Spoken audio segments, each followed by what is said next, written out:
Well, hey guys, this is my 1990 BMW E30 318i T in that, of course, stands for touring or station wagon.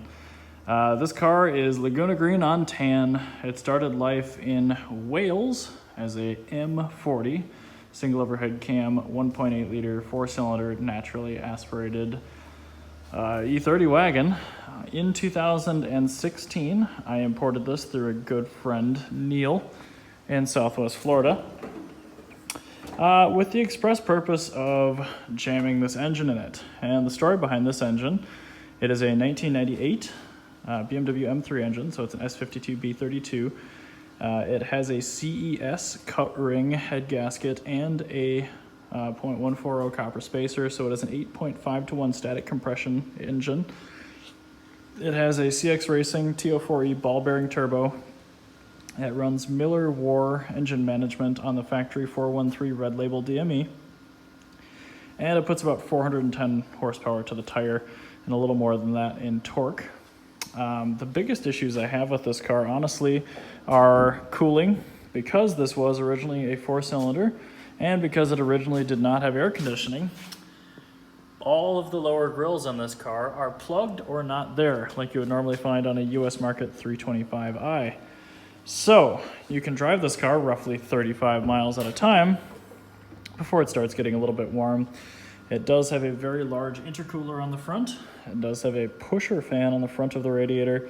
However, there isn't quite enough room between the engine and the radiator with the AC pulley in place to put a puller, which is what this car needs in conjunction with the 325i front balance.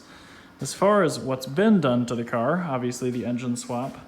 I did replace the driver's seat, which in this case is the other side of the car, with a matching seat from a parts car, which I just happen to have. These seats are very comfortable, but they wear out pretty quickly. I've done an M-Tech 2 370mm Alcantara steering wheel. I still need to find a shift boot for it, but it's got a ZF 5-speed S5D 310Z 5-speed manual transmission with a 1-to-1 fifth. The car now has a gauge pod there. It now has a 2.93 ratio medium case limited slip differential. Originally it had a 4.10, which would have been way too short, and it was originally a small case open diff as well. So definitely would not have handled the power and would have been just ruthlessly terrible on the highway. Beyond that, it's got a 2.5 inch / 3 inch, most of it's 3 inch, but the downpipe's 2.5. Exhaust on it that I made. Oh, I think these struts have seen better days. Wow. So anyway, it still has the factory cargo partition in place, which is really cool.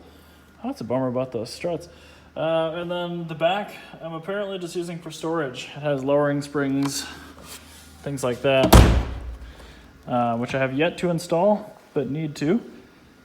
But other than that, it is completely stock. It's got stock brakes, stock suspension, and it copes with it pretty well.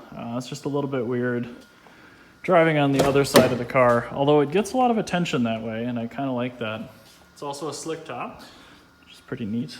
But yeah, I guess I will quick fire it up, and this will double as a cold start.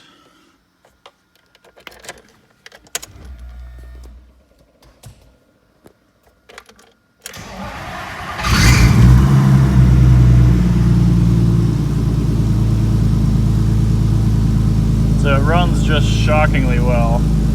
Never gives me any trouble. Really good drivability. Just a great all-around car.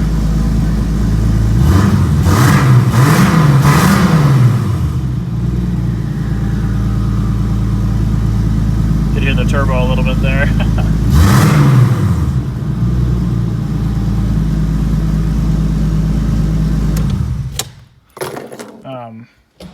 It has a UUC segmented carbon Kevlar clutch in it, which is good for a lot more power than this car makes. And it has reasonable street manners, so it's just a really cool car. I don't drive it anymore mainly because of the overheating thing, or not even overheating, just getting warm.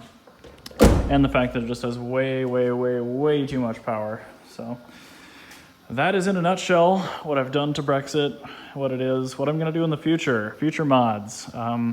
It's either going to get sold or I'm going to rip the entire turbo S52 drivetrain out of it, and I'm going to stuff in a Honda K24 A3 and a BMW 5-speed Getrag E36 trans, and then probably swap the diff back down to a 315 or a 345 or something like that.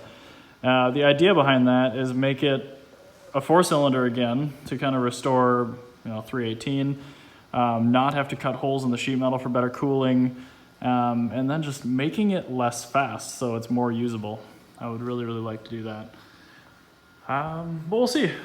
I'm not really tied to this car emotionally like I am to a lot of other stuff in my garage. So although I do like it very much, the main reasons you don't see it are what I just outlined there. So that's Brexit, the 1990 BMW 318i Touring. And yeah, stay tuned for the next one.